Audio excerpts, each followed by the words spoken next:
It happens in all relationships, but when it's on the public stage, it's very, very difficult. And you've seen this for many, many years for those that have enjoyed the Hollywood scandals and the makeups and the breakups. As a kid, I remember, I don't know if many remember this, but I remember Elizabeth Taylor getting married to the construction worker, Larry Fortensky, I think his name was.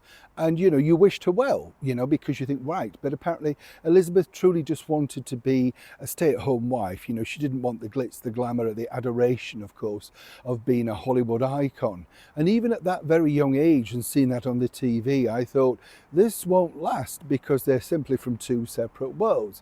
He, of course, couldn't quite believe his luck, married inside the beautiful Elizabeth Taylor, her world, her life. She thought, oh, I fancy playing the role of, housewife now. Inevitably, even though they got on well for a while, it simply didn't last the course of time.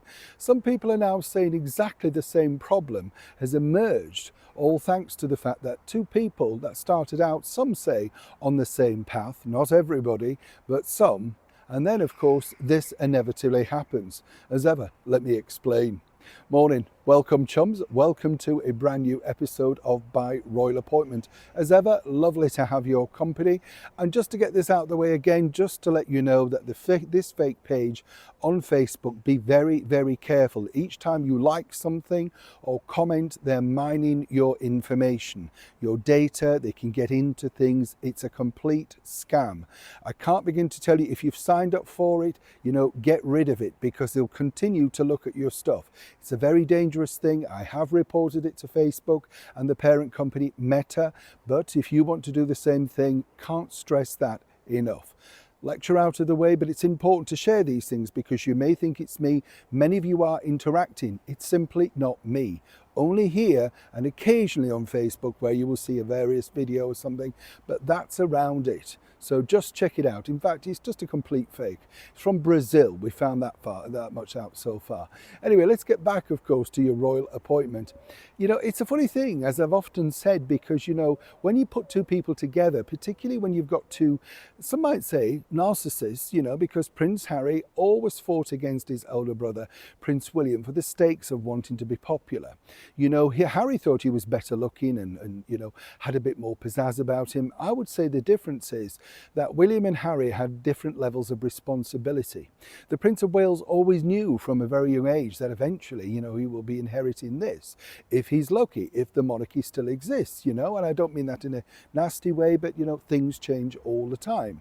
I remember William basically saying to someone, I think a young child or something, and they said, do you see see yourself being king? And he said in this interview, if they still want us. He was very aware, very sharp, that it can all go wrong very quickly. Harry had none of those responsibilities. A buffoon that could joke around, make fun of everything, and of course be the funkle, the guy that didn't have any responsibility. We've all known people like that, but the issue really is an underlying issue, is there's no base. People talk about Harry being in the army and stuff. It was just a lovely distraction. He was cosseted, looked after, and more importantly, while I admire the fact that he went out there, whichever way you want to look at it, there is never really an ounce of danger for these individuals. No other singular person who's been in the army alongside Harry has exactly detailed anything that they truly have done. I've spoken to many people, so consequently a nice sort of template round his story, but one would suggest his version of events, even in his own book Spare, has a lot to be desired, because, as I said, he talked about flicking people off the chessboard, the Taliban, and then suddenly he might have exaggerated it, like he might have exaggerated his statement on his visa. You could put another phrase to it and say you're just an outright liar. Enter, of course, Meghan Markle, another outright liar. So they are a match made in heaven in many ways. The problem with Meghan, of course, is that you're a middling sort of 30-odd-year-old actress, never really achieved the big goal in Hollywood, despite your push and drive and walking over many people in your designer stiletto heels to get to what you consider to be the top. If you haven't really got to the top in Hollywood by the time you're Meghan's age, it's a frightening moment. I've worked in Hollywood, I've seen the stars, and, really, you need to have got it by about 25, 27 latest. People talk about people like Millie Bobby Brown, and she, is 21. She looks a lot older, I agree, but she started out as a child star, so she's had years already of that level of fame. Meghan didn't achieve that, so she had to find a new way. She found it in Harry.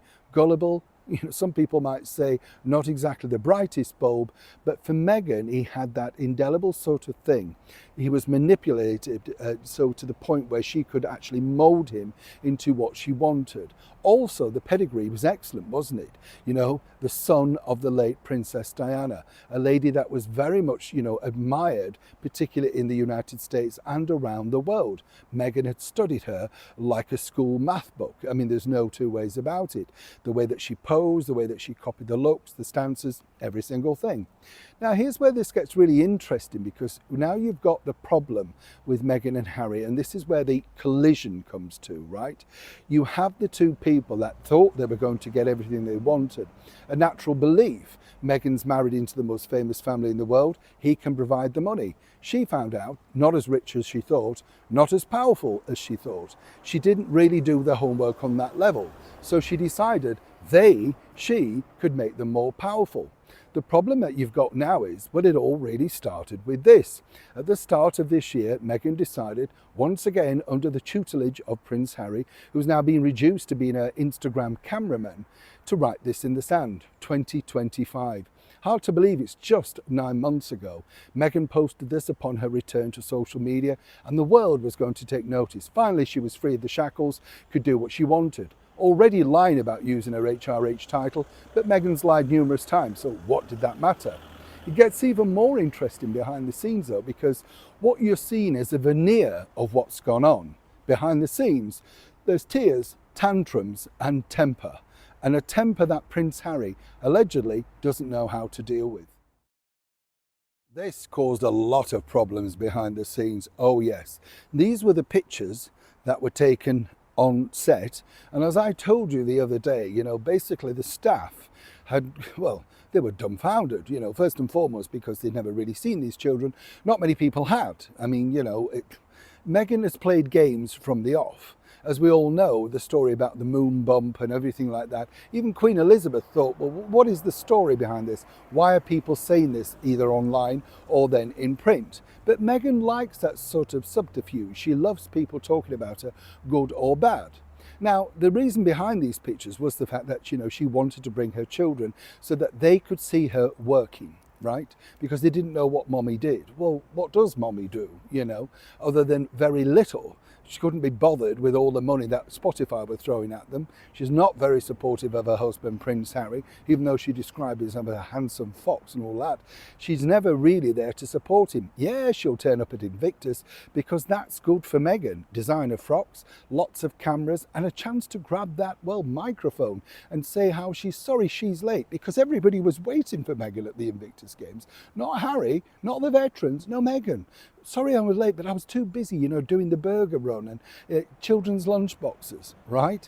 You see how this works? A complete shambles. Now, the idea right from the off of this year, and this is where Netflix now have no comeback at all, they decided to go with Meghan's flow of what she considered to be a marketing campaign. And very quickly, if you remember, and people forget this, the show was supposed to debut in that month, January. But because of the tragic LA fires and everything that was engulfing them, Meghan decided to step back. She didn't think it was right.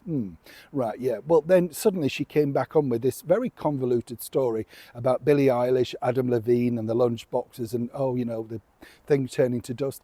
That, again, was a very thin storyline. And as I've said to you before, would have had more credence if Meghan had been able to either, have a video back from that person thanking them. And the fact, and this is very suspicious to me, make note of this, that Billie Eilish and Adam Levine have never publicly spoken about the donations that were given. You see, they were contacted via the agency. So were the agency even very forthright about exactly who they were donating this to? And if they had have done that, would Billie Eilish and Adam Levine wanted to do that? I'm just questioning it. I'm putting it out there. That's my personal point of view. It does seem odd that you could have done something, and celebrities love publicity, but you kept zilch. Never said, never mentioned. It's just a very odd situation. Sure, you'll agree. Now, fast forward, of course, then we were told, well, no, she's moved it back and everything was going to be marvellous. And very quickly, this man, Ted Sarandos, basically came out and said he was kind of fed up with the critics of Meghan, because she's a force, she could do anything. Everybody wants to buy into the Meghan brand. Well, clearly they didn't very, very quickly. The first series was universally panned, but it was kind of fun in a funny sort of way. Why was it fun? I know what you're going to say. Well, we didn't find it funny, Neil. I love the parodies, right? I've got to be honest. I thought some of them were brilliant, the way that they just picked up on these sort of things. Of course, the biggest story out of the first series was none other than the fact that suddenly she decided to become Meghan Sussex because, well, it's part of a family now. Not mentioning the family she's dumped or indeed, his family that she's dumped. No, it's just that it's family. Poor Mindy Kaling got literally blasted. It's a thing she'll be remembered for, whether she wants to admit that or not. That's the story. Of course, she then pushed it further, went on Drew Barrymore and made an absolute hash of that particular interview because she suddenly made Drew announce that, well, I'm now Meghan Sussex.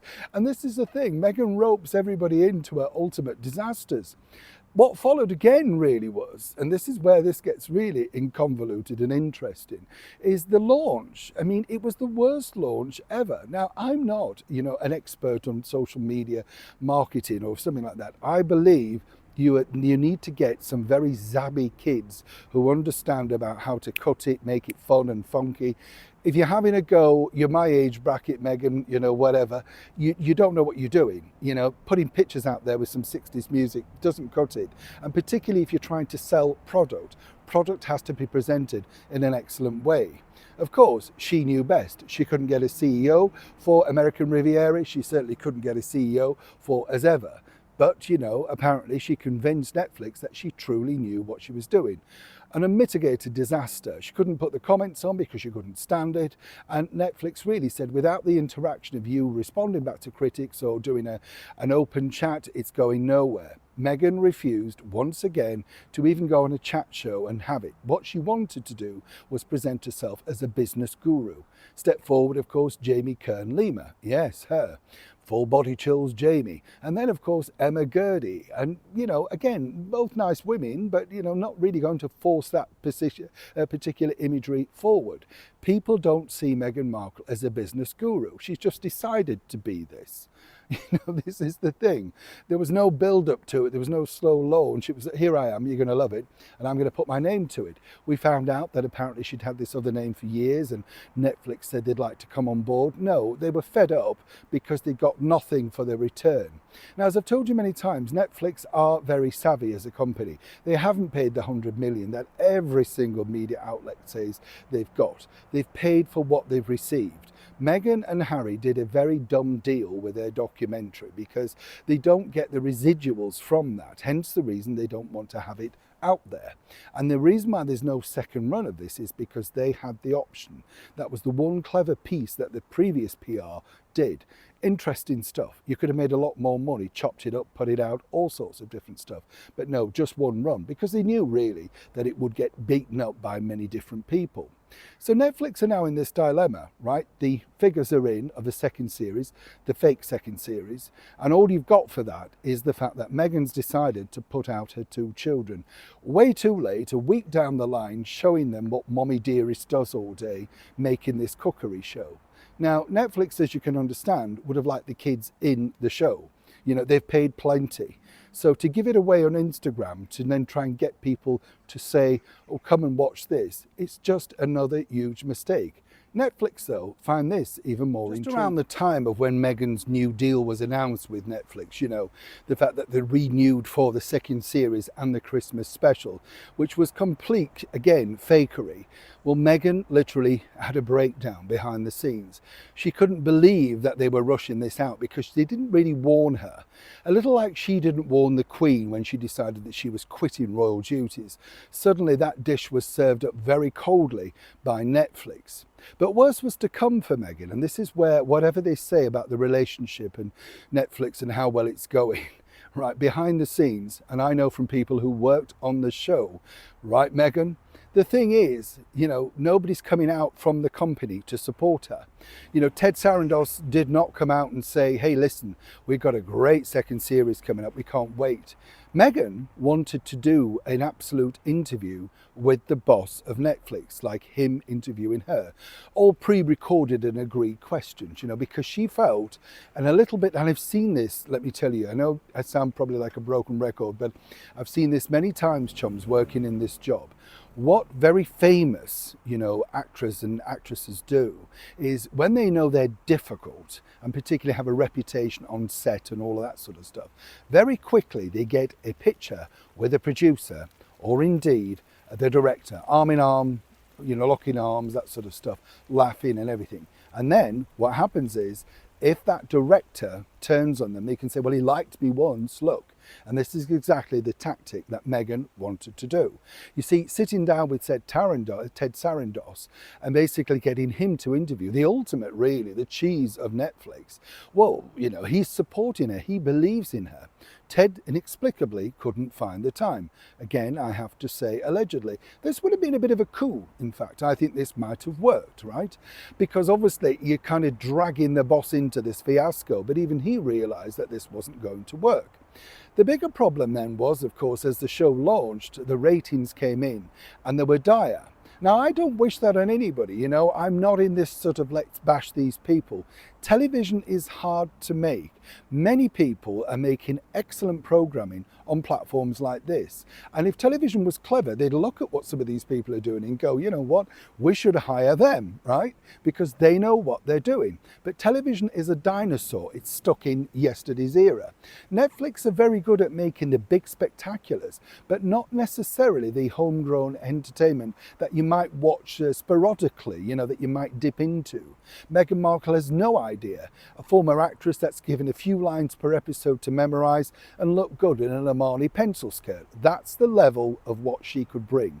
But they decided to let her become the executive producer. That's like saying, let's just let the lion out into the zoo and wander around until everybody submits. You get the picture.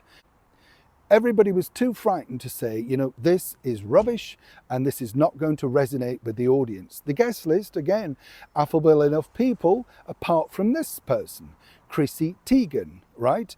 Down as something of as a social media bully, not totally across that story myself, I've read it, but just the first headlines you would go, oh, well, let's not bother, And as I pointed out to you before, she was hoping that John Legend might tinkle a piano in that fake house that they rented, but he wasn't having any of it. And Chrissy Teigen herself didn't really know Meghan that well because you could sense from that it was a fake friendship. That's your problem. She keeps going about authentic self, I'm real, pinch me, all that sort of stuff. The bottom line is even Netflix can now see that the audience are never going to buy into this sort of remit that Meghan is a lovable, affable, kind person, because it stands in the grounds of how she's treated not just her family, but of course one of the most prestigious families in the world, the British monarchy. You can't get away from things like that. She had an opportunity to change things. So behind the scenes now, there are regular tantrums and tears. And the biggest person who has to take the brunt of that, according to an ex-staff member, is Prince Harry. But he's all at sea. He's not a strong character because he doesn't really like conflict, right? He just really wants everything to be a smooth ship. So he gets away by going off with his children to do something like a hike or a bike ride. And Meghan is there, literally paddling away in her own mire. And of course, what happens is she then starts to blame people. Hence the merry-go-round of people that are coming in and out of Archwell, an utter disaster. And there lies another problem. So what happens now? Well, the bigger picture really for Netflix is, there's this story going around that there's going to be this Christmas special, but that hasn't gone into production yet.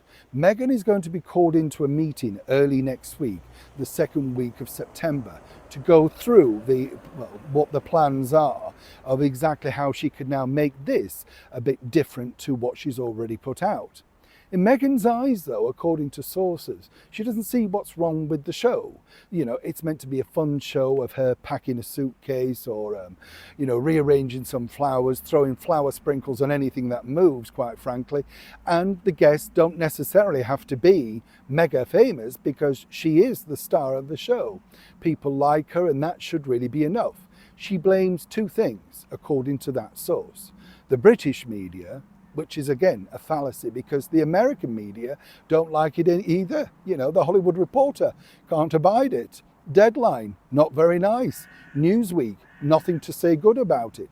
It's not just the British media, which naturally is more affronted because of what she's done to the British monarchy, but also the problem that Meghan now has, and this is the true story, that she believes that she's tarnished, all thanks to her husband. You see, the person that brought her the power, the fame, the accolades, the respect, you might say at the beginning, and the attention that she truly craved is now the albatross around her neck. And the problem that Harry's now got is, time and time again, Meghan decides that, I gave up everything for you. If I was doing this alone, I would have been successful. That's the mantra that she tells people. Incredible, but that is the mantra. She believes that if she wasn't part of this circus, people would have accepted her and her show more willingly. But as they dare not point out, you wouldn't have this show and you wouldn't know these people if it wasn't for your husband. Meghan made this huge mistake for the very final piece, and it's going to be interesting to see if she will give in for the Christmas special, because Netflix are not. Let me explain. From the very moment that Meghan decided to launch herself as this diva in the sand, running in the ocean waves and all that sort of stuff, well, there was a problem. And the problem really was for Netflix, and they never really quite got over it, because you see, only they were really interested in, and this is the time and time again problem for Meghan, the thing that truly eats her up inside is that people are only interested in Harry. Now, I don't mean that in an unkind way, but, he is the person that we're intrigued by. And to see their dynamic maybe cooking together in the kitchen or him help serve something. I mean, think about it in the other sense of, like, viewers may remember, of course, Fanny Craddock and her husband Johnny, the monocled army guy. He was useless in the kitchen, but it made a lot of fun. And she played to that as this Dowager Duchess character, in the full ball gown and the glitter. But it worked, and everybody knew it was contrived, but that worked. Now, you see, if Harry had played the sort of Laurel and Hardy character of, look, I've burnt the bonds, and oh, look, I don't know how to do this, or even filmed the back of the children, which is exactly what Netflix were requesting and wanted. They needed to see more of a tight family unit, not people that Meghan clearly had no idea who these people were and cared less. They felt that Harry might be able to draw something that nobody's ever seen before from Meghan Markle, and that is a personality, you understand. But Meghan was having none of it. And Harry too, in defence of him, wanted this to be Meghan's, entree into the world, as it were. He felt that she could do well, so hence the only tiny bit that you saw of him in that particular promo. But things have changed. 9 months is a long time in the world of show business, chums. And people say if you don't deliver, and the only thing that gives you power, and I can say this, the only thing that gives you power are ratings. I remember many years ago not being invited onto a press trip to South Africa, of all places, for Sky News. But the guy came back and said everybody wanted to know about the blonde guy doing showbiz. That said a lot to me, and I don't mean that in a big-headed way, but the bosses didn't like me because I was fun, slightly off kilter, and was making people enjoy their day. They're a serious news channel. You see, they get it wrong and suddenly you are to blame. This is now the problem because Meghan is the boss, the executive producer, the CEO, whatever you want to call her. So behind the scenes, now they've got to convince her to include her husband. But the husband basically is terrified now, simply because he's terrified of getting it wrong. You see, if he comes on board at this late stage, and this is the problem, you're now totally changing the plot of the programme. It's not With Love Meghan anymore, whirling through a flower bed and picking out some dead leaves and, elevating things, and you know what I mean? Everything now is going to fault on whether, if that is successful and people did like that, Well, that could be the problem, but that's not what Meghan wants. She has to be liked independently. She's a narcissist, allegedly. And so consequently, if she realises that Harry's the only thing, now they're a tied-in double act. And what's interesting is Meghan, it was suggested, could hire in a writer to give her some pivot points, to get that show on the road. Interesting questions, Tan, you've got a wonderful, interesting accent. You were born in Doncaster. How did you get from Doncaster to LA? Nothing. It's all about Meghan. When did you fall in love? Oh, and Botswana. You know a lot about that in a tent. Just banal, utter rubbish, right? And there again lies your problem. She doesn't think she needs anybody to direct the show. Most of these shows have pivot points with offside cue cards, which will say, ask the guest about X, whether it be in Bond or, oh, you're a Bond girl. Meghan doesn't want to know. She couldn't care less about learning about other people because you should be focused on her. When she does ask a question, it's normally about, you see this bread I made for you? Or do you remember this cheese I cut? Or I knew you were coming, so I made this, And everybody has to applaud wildly while she puts her hands together. Oh, it's marvellous. Netflix have picked out the problems. Many people on the top level of the chain have highlighted them, but she refuses to change. But now, next week, there will be a meeting. And the meeting will basically say, we need to include your husband. We need to know, because you said on camera that your husband doesn't like, lobster, but you married him anyway. That got a lot of traction. Out of all of the clips and everything like that, that was the one that really got traction. The other things that they don't like, and they're going to be bringing up at the meeting, right, Ted, are going to be the fact that they don't want to see more free content given away on Instagram. You see, recently she decided to put out a playlist, the music that she liked between setting up the shots. Setting up the shots. It's a cooking show. You basically are stood behind an oven. Or a workplace. There are no shots to be set up. But, Meghan said that this was the music and she hoped that you might be inspired by listening to the music. She put together a playlist. Had she have stuck it with Spotify, that could have been heavily monetized. She could have had a slice of that. This cack-handed idea of what she's come up with will not make any money. You see, time and time again, Meghan puts things out without the idea of how this is a business. Basically, Netflix have invested into Meghan Markle Inc. They're not seeing a return. The last roll of the dice is definitely coming.